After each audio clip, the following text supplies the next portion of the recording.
Hello, everyone, and welcome back to VectoScalar Tech Talk show. In this episode, we have an amazing guest, Apeksha Jain, who is going to cover the key insights about women leaders and innovators in tech. Welcome, Apeksha, to our show. Thanks, Vikas. Thanks for giving me an opportunity to be here on the platform.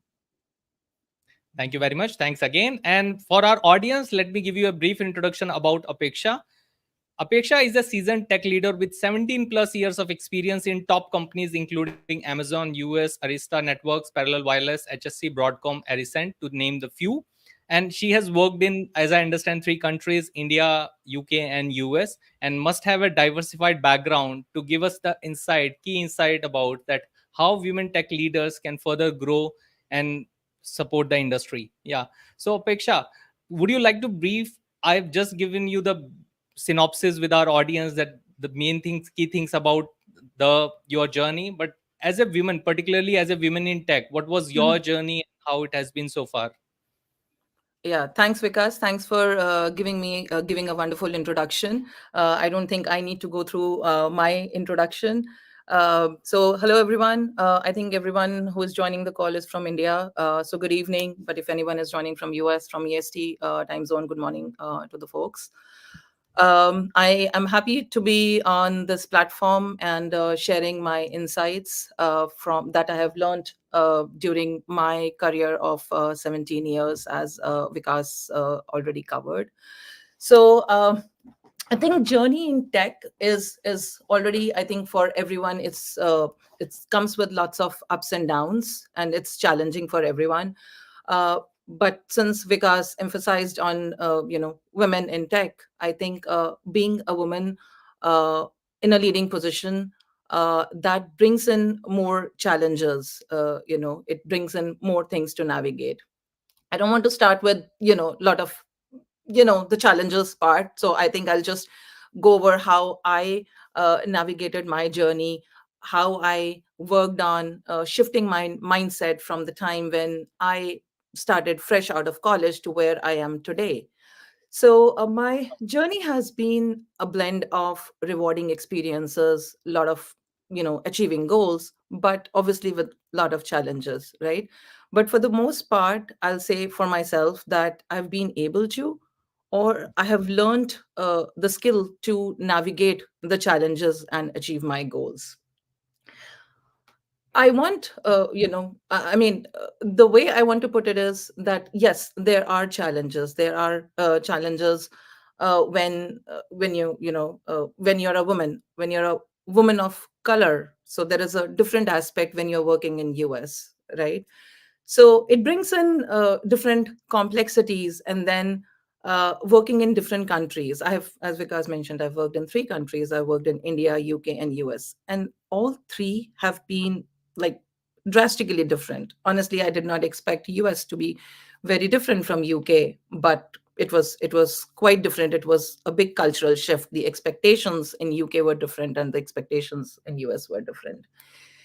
And then for a woman becoming a mom and taking care of your kid or kids, that adds a lot to your professional journey as well.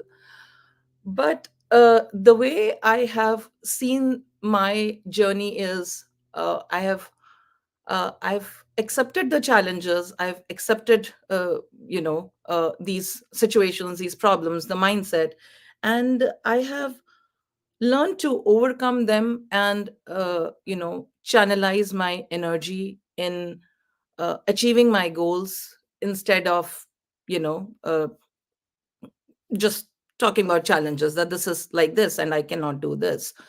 So this is the message I think I want to convey in my talk. I want women to feel empowered, that they can do anything. If you want, you can do anything with a change of mindset.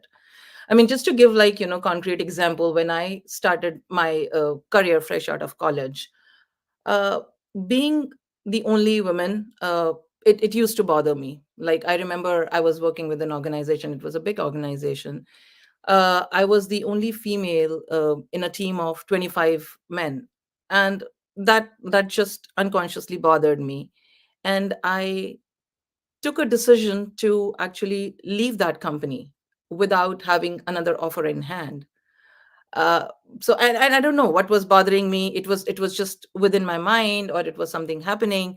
But I just took a abrupt decision of leaving my job, and that definitely didn't work in my favor. It was a good organization. I was doing well professionally. I could have grown there. But starting from that time, I started like surfacing my own thoughts, like, is this something which is working for me? So one of my coaches actually once told me that, if your intelligence is not working for you, uh, then there is a fundamental problem. You know, you're not intelligent. I mean, to brutally put it, you're not intelligent. So then I sort of started working on myself, shifting my mindset. I cannot go and change mindset of other people. And then I trained my mind to think of myself as a leader in tech instead of a woman leader in tech. So I stripped that word for me, and that helped me the way I saw myself, that helped me the way I presented myself. And it stopped bothering me if some people didn't look didn't look at me the way I wanted them to. So that mindset shift has really helped me. But I want to take a pause here. Don't want to keep going on and on. I want to Vikas to ask me any further questions. You're not audible, Vikas. That was a particular insight that I think all women leaders should be looking for, is that the change would start from within, despite the situations or the struggles that they are having. The change, as you just mentioned, that the solutioning started coming from to you when you started shifting your mindset, that okay, this is the scenario, and what is the best that you can do while those challenges are there, right now. But I'll Apeksha will typically ask specifically about that experience, that when you said that you Mhm. left that company. But what would be your suggestion to any other women, particularly in that situation, that what differently they would have done in that scenario? uh I if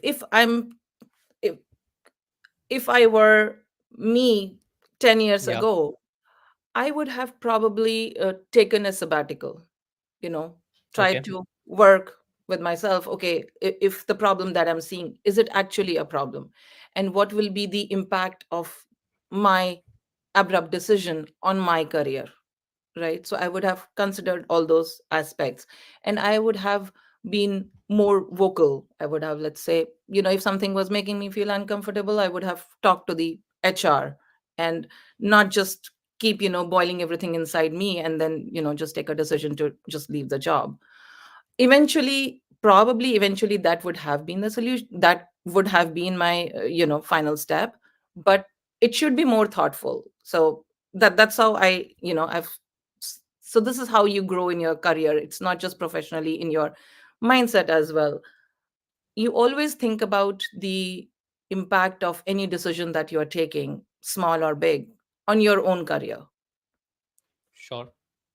Yes, yes. So probably without taking that major step, there are other possibilities that now you can think of. First is sabbatical, and second is to at least talk to HR or probably the reporting manager, that this is the situation Yeah. and this is how I am feeling in this situation. If anything can be done in that scenario, that would be a great help, right? Yeah. Probably I'll twist the same question, because I have been talking to many women leaders, and they have again and again on the dais, in on one-to-one conversation, they have shared that there are challenges and there are some best practices to get over those challenges. So probably if you would have been the manager of that team, and there is one another fresh person joining that company or with some experience, what you would have done differently, knowing that this could be a scenario? Yes, that's a very good question, Vikas. So yes, part of the responsibility falls on me, because as an experienced leader, I should know that this could be a possible problem. I think in this case, one-on-one mentoring helps, and then opening a channel of communication. So this is what I would do. Like, I have many females in my team right now, but it's not just one. So it's opening a channel of communication, that if there is something which is bothering you, you can come and tell me, right? Just to make them feel more welcomed and not left out. Like, I'm there to support you. And if Okay. she's facing some specific challenges, depending on the gravity of challenges, right? Not every challenge is the same, and sometimes it Yes. can be our own, our own imposter syndrome as well, that I've joined a big tech company and I'm feeling that it is because I'm a woman, that's why it's happening. May not be the case. So uh, you know as a leader, it's my Got it. responsibility to help them. And if something requires some other action, then it is again my responsibility to help them navigate the right channel for resolving that problem. Sure, sure. Probably is a message to probably the men leader in that case, that Yes. they might not be knowing that something of that sort can even exist, and hence may not take any action. So it may be just an extra level of awareness that if that possibility exists, how you can make sure that as a leader your team is feeling comfortable while working in the situation, right? Right. So I'm seeing actually a shift in the trend these days, that male leaders, they are aware, they acknowledge. It's not that nothing like of that sort is happening. I mean, it recently happened, and then they acknowledge. But if I compare these times to previous times, like 10 years ago, no, there was no awareness. And then companies are also, for the most part, I've seen they're taking steps, maybe not all companies. Like, there are trainings that we have to mandatorily go through, So unconscious probably bias. I'll interrupt because I think we have a similar question in the pipeline. So Bhavna Mhm. Mia is asking, what initiatives or programs have you seen be effective in supporting women in tech field? So you were about to speak on that aspect, I think. Many actually.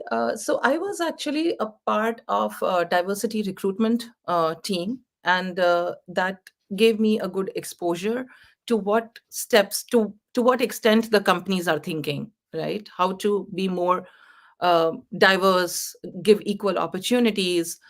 Uh, so I know we used to go to just women specific, women colleges, and make sure that their efforts and their tech skills are recognized, and they're not sort of just lost, right? So that was one. And then the same company, I remember they had a program called re-internship. So that was quite interesting. Actually, I was quite you know uh, I was happy that the company I was working for had, given a thought to that program. So it was actually for women who had taken a break and they wanted to re-enter, the industry. So the program was structured very nicely. Like, it wasn't like an immediate job offer, but it was like a 6 months of re-internship. So I was mentoring a few, and I could really relate. Being a mom, I mean, I could relate. Okay, the challenges she's going through, she has to go pick up the kid. So so we were expected, like, we had that guideline, we were expected to be more empathetic towards them, and then we would evaluate them. Okay, 6 months, are they able to manage their professional and personal life? And then we would extend an offer. So that was something, that was one initiative that really struck out, and helped women get into the industry again. Okay. Thanks for giving information about these two programs. Probably during this talk itself, we will discuss more on this aspect so that especially women leaders who are looking for such opportunities or can benefit from this program, we discuss them in more details. But broadly, I hope, Bhavna, thanks for asking, first of all, the question. And I hope your question is answered to the broader sense. And for the others as well, people who are watching the show right now, if you have any question, and I must say, because considering the kind of topic that we are having, you should have some question that how you perceive this topic as women leaders and innovators in tech. What is your perception? You can type in the chat box and I'll be taking those comments slowly and gradually. So my next question, Apeksha, is towards the direction that probably women at different stages of life may have a different kind of challenges, right? So probably Yes. the person who has just entered into the industry versus someone who is getting married and they may have, or transitioning to other countries versus having kids. Probably these are the different phases, and probably someone who has taken a break. So in your personal experience, if you talk about the phases, the first phase where probably, as we know, especially in India, I'm not sure how is the strength in US, but in a typical engineering college it is like 80-20 or 90-10, that you see most of the classroom with boys and very few girls who are in the engineering class. And if we extrapolate, this is how we are entering, seeing the entry into the market, right, in the industry. So what are the things that these girls can do differently to be prepared a little bit more when they are entering into the industry? What are the do you have any one or two suggestions for them who are just entering into the industry? Uh, Here actually, since you mentioned it's it's low in India, and I graduated, I did my masters from India, so yes, the ratio is low in India, but I've seen it better here. Actually, in the teams also, the ratio of men versus women, yes, it is better. Or maybe DEI is picking up pace. That could be the reason. I don't know. I've been in US from last 8 years. So, for women, I think, or girls who are fresh out of college, uh, it could be overwhelming. So, if I remember my time, when there were less females in the team, it used to be overwhelming at times. And it can actually, just deviate your path. So, my suggestion would be to have a mentor, you know, and if possible, it will be really, really good to have a female mentor. I mean, I'm not trying to be like a racist here, but um, they resonate more. Like, for example, when I joined Amazon, I picked like a female leader who's very senior to me. Yes, I could connect with her more. I could see that, she understands what I'm saying more, right? So she helped me to a large extent, navigating things within a big organization. So having, if your organization, wherever you join, if they have a mentoring program, uh, you should definitely join that. uh, I've seen it's mostly undervalued. People don't give importance to mentoring. When they join, they're like, okay, I'll do all the cool tech stuff, and I'll grow. I'll do this. I'll become a leader.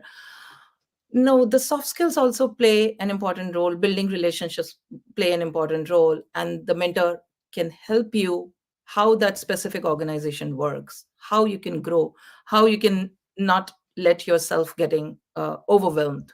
So that really helps. And I don't know, you asked me for two suggestions, but I think this mentoring covers. And the second is, I think, which is more general, is never give up attitude.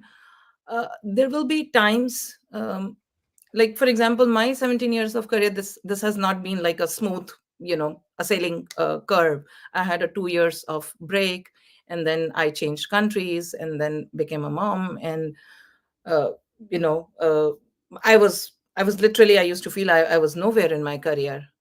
But it's all temporary. I think, you can always bounce back. Even if you are taking a break, always keep yourself updated, with where the industry is headed. Let's say if someone is taking a break at this time, AI is everywhere, right? So you need to keep yourself aware even if you're not working. Okay, thanks for answering that question. And I see more comments coming up in the chat box, and I'm sure because it is of the interest of many women leaders and women in tech. Divya Arora is asking, how can women on career break get opportunities? And probably you were talking about the re-internship in the same regard. So now you can explain it more, how that Yeah, can be helpful. yeah, right. So it is definitely challenging. I had a 2 years career break. It wasn't a long career break, and actually at the same time, it was a country shift for me. I moved from India to US. So I think I've seen companies, and I don't want to disregard the fact that I think I've seen this problem more in India, where a career break is you know seen as a stop point for someone, that it is like a indication of their incapability. But that's mostly not the case, right? If someone has worked for 10 years and has chosen to take a break due to some family situation, right? It doesn't mean that you can just wipe away 10 years of career break, 10 years of professional experience. True. I have not seen that so much here in US. And I've been here from last 8 years. I do not know what is the trend in India. But from your side, I think you can just keep going and do certifications, like, to put it concretely, do certifications and uh, keep yourself updated. I think that is becoming very important, keeping yourself updated with what the market ask is. For example, one of my friends, actually, she was with me in in one of my previous companies in India. She was a tech lead. She got married, came to US, and then she was living in some university area. She did not get a job, like, for 8 years, and she was in a testing profile. But she started small. She's into development now. She's, let's say, not getting, not at that level, not getting paid well, but it has given her an opportunity, to enter the market again. So at least now she's employed. So if you have a career break, I would differ from having an expectation that I'll join at the same level. Unfortunately, you may have to start from a lower level, a lower paycheck, but that's a break that you get. And then you navigate yourself up the ladder from there. Okay, that makes total sense. So, in again and again in your conversation, Apeksha, I'm seeing that first you accept the situation, that whatever is the situation that has happened. So instead of probably that situation keep bothering you, first accept that this is the current situation, this is the scenario. Even if there is a break, there is a break, and then again probably that inspirational statement that start small, start from wherever you are.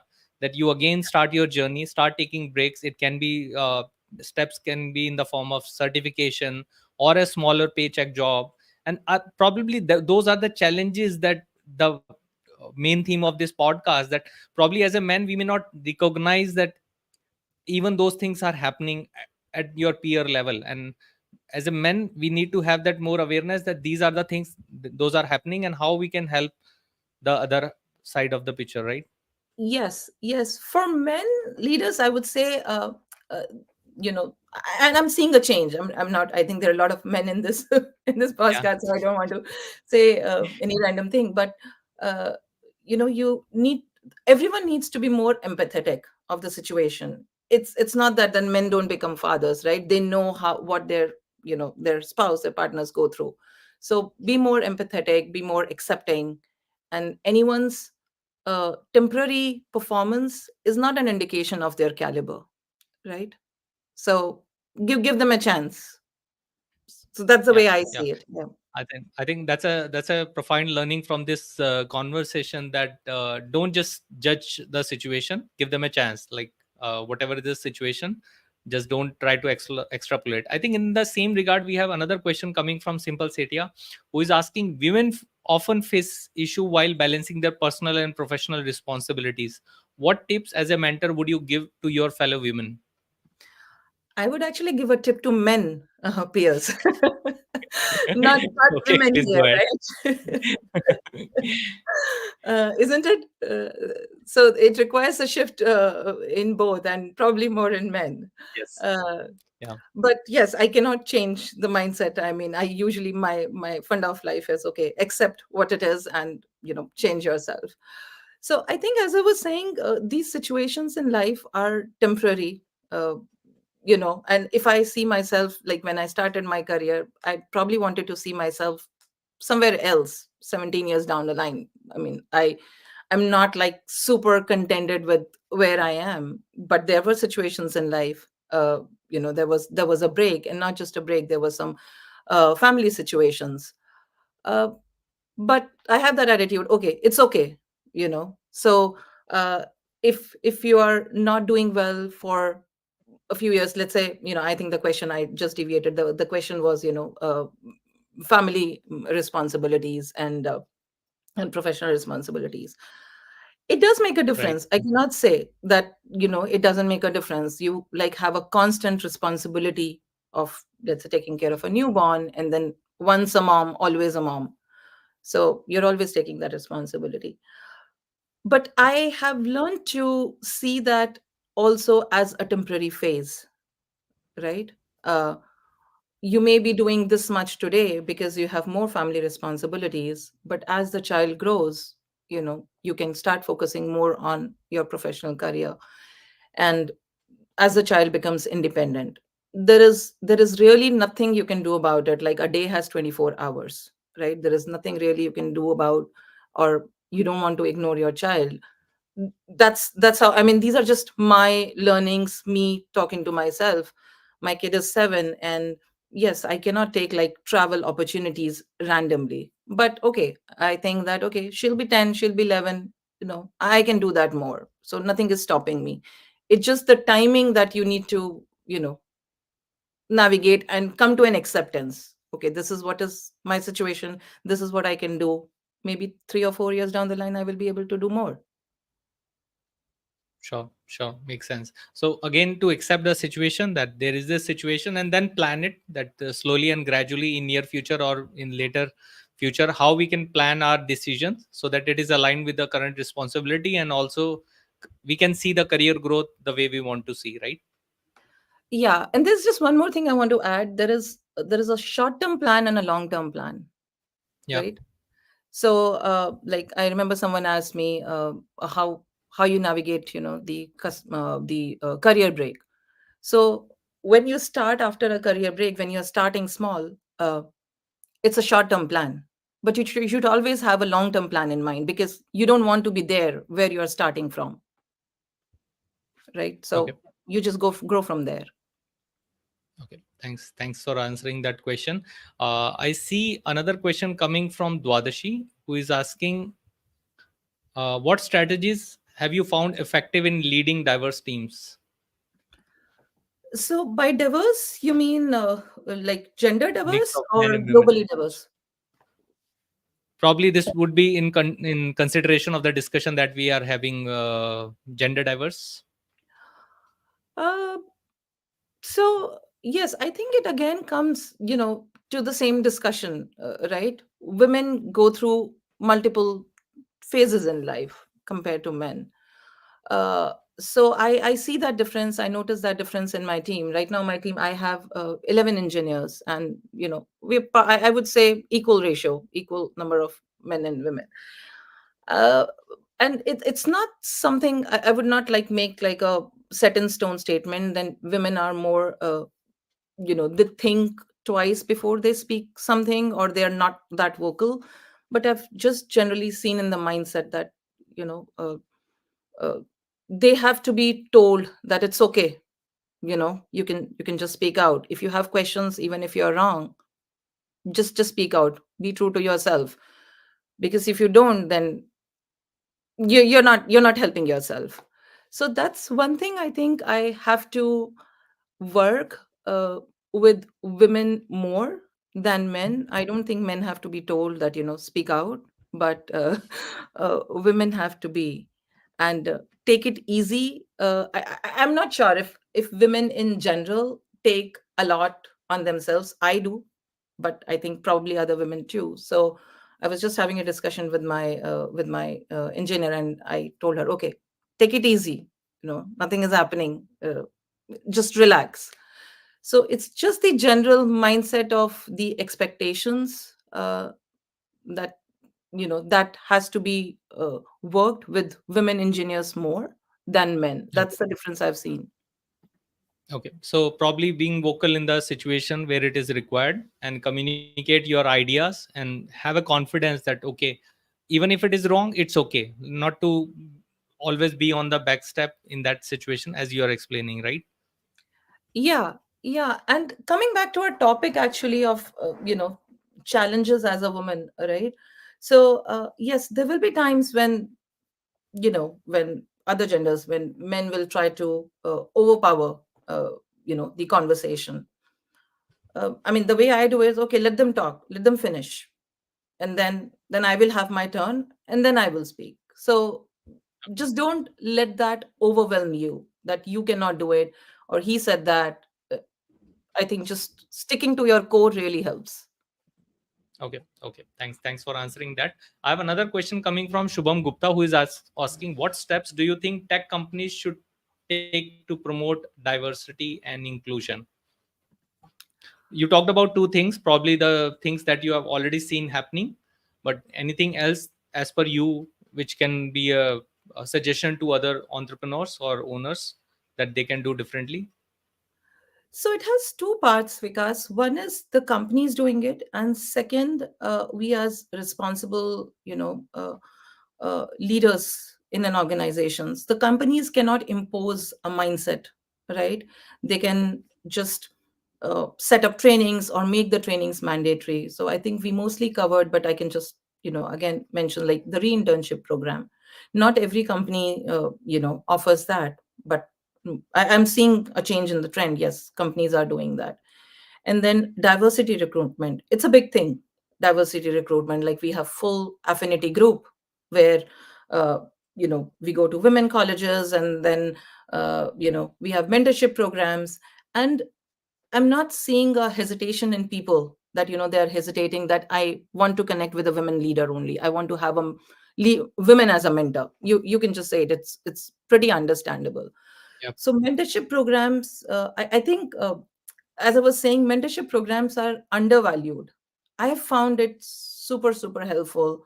So even if it is Okay. undervalued, yes, you should leverage that. And then training for unconscious bias. I have seen that becoming a trend in last 4 or 5 years. Though it's usually a Okay. smart training, but it helps. So these are the things the companies can do. But I think in general, it's us, it's our team, it's our organization who also needs a mindset shift. Okay, sure, sure. Thanks. So, would you like to give some more details about training for unconscious bias? What it is all about and how one can train themselves for that? Um, I can give an example which I really Sure. like. Uh, so, uh, like US is a country of immigrants, right? We have people of different color and different racial background. So generally, like women, not women, actually, people of color, they are seen, unconsciously seen as more aggressive, right? Compared to you know other races. So and it didn't occur to me as well. I mean, I'm acknowledging, but when I did the training, I was like, okay, we tend to have that mindset, and I also need to change that. If someone is from a person of color, that person doesn't necessarily have to have that traits which I am expecting. Oh, he or she will be aggressive. No, it's not that. So you need to come with a very unconscious, with a mindset that everyone is same, and you are, whenever you're starting a conversation, it's starting from scratch. It doesn't come with the baggage. So that unconscious bias training, that really helps. Like actually, I even know that in one of the companies, in one of the big FANG companies only, uh, at some point the interviews were also happening without the video on, because if you turn on the video, then you're actually having a You bias can in your have a mind. bias. Yes. Yeah. Okay. Okay, that's useful. Oh, thanks, Shubham, for asking the question. I hope your question is answered.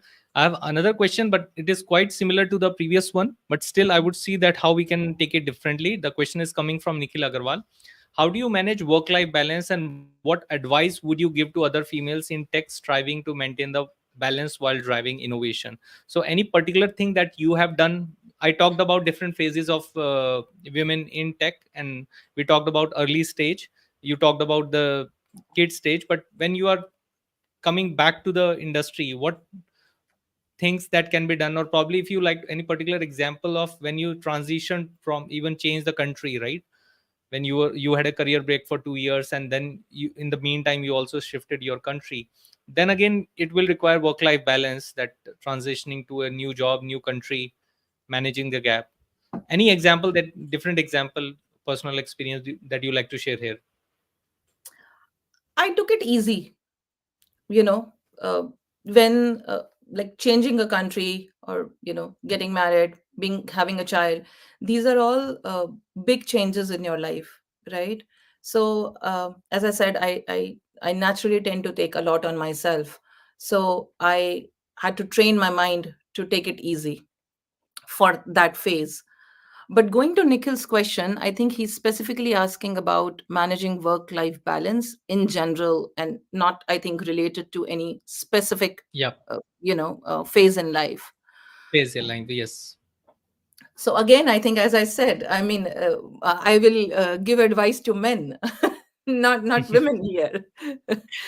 Right. So any 2 3 actionable item from men who are listening to this conversation? Yeah. So if you're men leaders, and the way you expect your female peers or female engineers to work, the expectations that you have from them, I think you should map that to your partner and think of her as, also having a full-time job, and provide her the same support so that she Okay, can live that's up to one. the expectations of her boss. Okay. Okay. Okay. Any other suggestion before I move to the? It seems that people are liking and have curiosity about this topic, and I have one or two more question. So just wanted any other actionable item for men? No, I think I was just saying that partially jokingly as well. Uh, Yeah. uh, so the way I've managed is, delegating things, delegating tasks. So as I said, a day has 24 hours. There's only so much you can do, right? And I don't preset anything that, I have to give this much time to my kid, or I have to give this much time to my work. So there are days when I will be working 12 hours. I think that's the good part of our software industry. It gives you a lot of flexibility. If I have to work on a document when she goes off to sleep, okay, that's the time, that's my time. I work for 2 3 hours. And there may be time during the day when she needs me. So I've made myself more adaptive, more flexible, and just uh, going on a need basis, like prioritizing things, maybe just every day, that this is the need of the time, this is what I need to do. That has helped. I mean, just don't always have a preset notion that this is, oh, what will happen if I don't do this, what will happen if I don't meet this deadline, if I don't deliver this document. Presenting yourself, and having an open conversation at your workplace, that also helps. That doesn't mean, like, you're looking for sympathy, but hey, this is a personal situation, and my family is important, and I couldn't work on this. I'll put my best effort and I'll do it, right? So that's one thing. And then on a personal side, I have I have actually learned, it wasn't that it was always there, to delegate things, delegate tasks, because taking care of a kid is also temporary. It's, let's say 10 years, 11 years, kids don't listen. So delegate as much tasks as you can. Like, the way I tell myself, okay, watching a movie, relaxing for 3 hours is more important for me than doing some household tasks. I'll just delegate it to someone.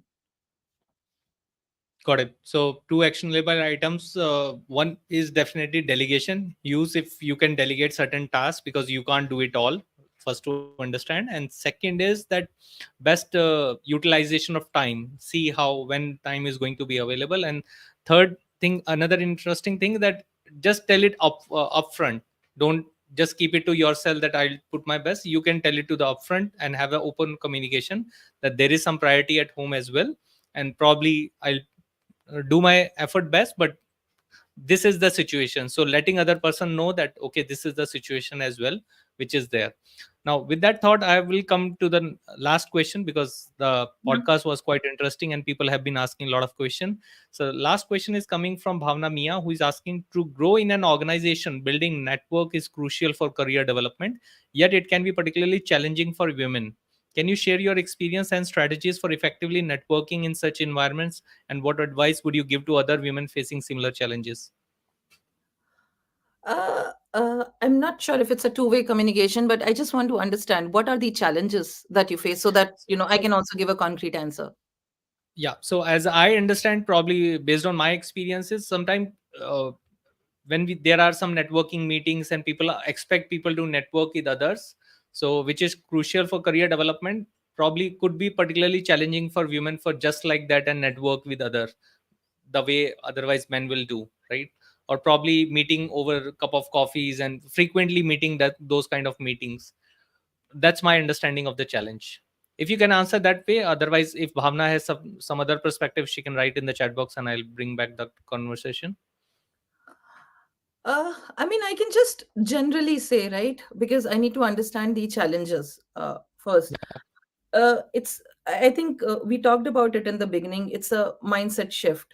Like if you are thinking that you are having a challenge, or if you are seeing yourself that there are 10 men having a conversation and I cannot go, uh, because they will have a different perception about me, then there is nothing you can do about changing their perception. You have to change yourself. You have to, we have like a leadership principle, having backbone.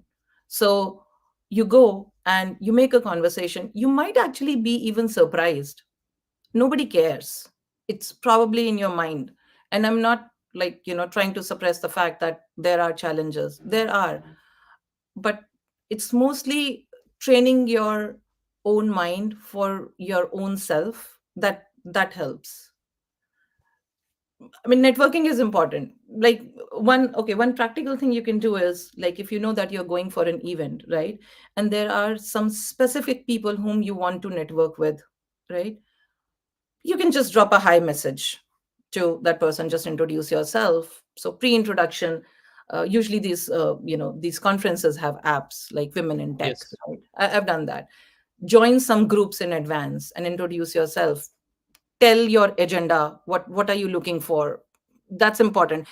Even if you don't have an agenda and you're just networking, uh, make up an agenda that this is why I want to meet you. You are doing this so successfully. You're doing this. I've read your paper. Read your article, and I want to get more insights. So it's just like breaking the ice, and Yeah. that can help. Okay. Thanks for sharing that insight. Thanks, Bhavna, for asking the question. I hope your question is answered. And with that, and we have come close to the closure of this event. And now I'll be sharing the contact detail of Apeksha for most of you who would like to follow her with her great work that she is doing in the industry. You can connect with her and follow her on her LinkedIn channel, which is LinkedIn profile, which is mentioned below.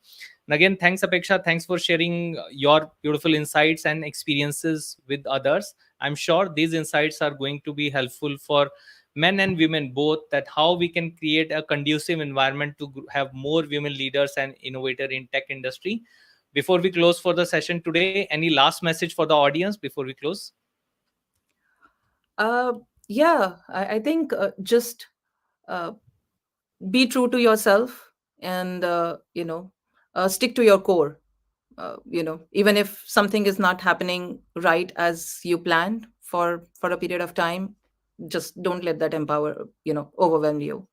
So keep going.